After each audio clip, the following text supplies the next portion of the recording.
साहब के वहाँ एक दरवाज़ा खुलता है। जी जी। तो बाद लोगों का अब जन्नती दरवाज़ा उसको कहते हैं। तो दूसरे जो फिरके के लोग हैं वो हम पर एतराज़ करते हैं कि रसूलुल्लाह सल्लल्लाहु अलैहि वसल्लम के सारे दरवाजे हैं हरम शरीफ के, वहाँ कोई दरवाज़ा जन्नती नहीं है। तो ये तुमने एक अपने बुजुर्ग का जन्नती दरवाज़ा बना लिया, क्या यहाँ से जो गुजर जाए बस जन्नती है, जो मर्जी करे? जी जी। तो ये क्या फ़लसफ़ा है?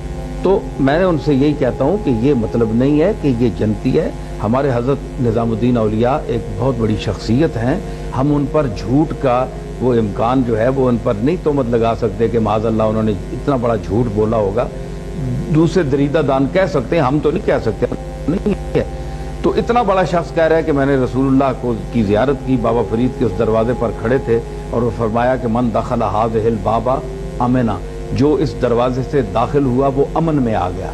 तो अमन का ये मतलब नहीं है, तो अमन के लफ्ज़ की ताबीर उन्होंने कर ली कि ये जन्नत है। तो अब ये तो नहीं है कि जो उस दरवाजे से जो कुछ करके आया चलो तायब हो गया, अल्लाह की बारगाह में बाबा साहब से माफ़ी नहीं मांगनी है, माफ़ी अल्लाह से मांगनी है, क्योंकि आमाल का माफ़ करने वाला बाबा साहब या कोई और बुजुर्ग नहीं है, अल्लाह है।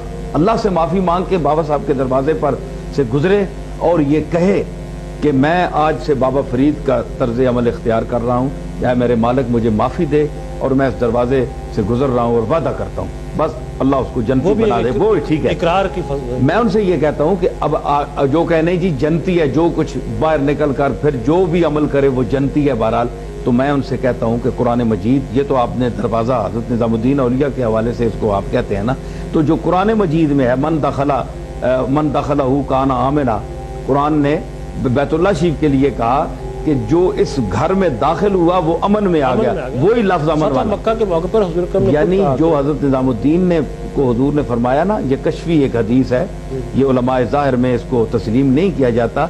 ये सूफिया की दुनिया में हम चूँकि हज़रत निज़ामुद्दीन का एहतराम करते हैं इसलिए हम तस्लीम करते हैं कि हुजूर ने फरमाया होगा, लेकिन ज़ाहिर अहले हदीस जो हैं, हदीस वाले इस किताबों में इसका नहीं है, वो अमल नहीं होता।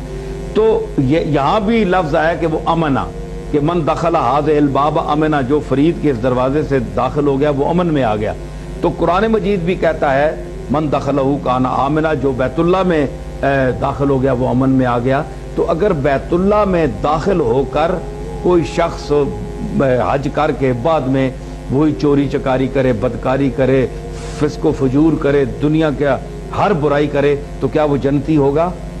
कोई आलिम फतवा नहीं देगा कि वो जन्नती है, हालांकि बैतुल्लाह में चला गया और कुरान ने कहा कि वो अमन में आ गया, इसके बावजूद वो जन्नती नहीं है क्योंकि उसका अमल गलत है। तो अगर बैतुल्लाह में जाकर किरदार ठीक न करने की सूरत में जन्नती नहीं हो सकता, तो बाबा साहब के दरवाजे से गुजरने से जन्नती किस तरह हो सकता है इंसान, जब तक बाबा साहब के किरदार को ना अपनाए।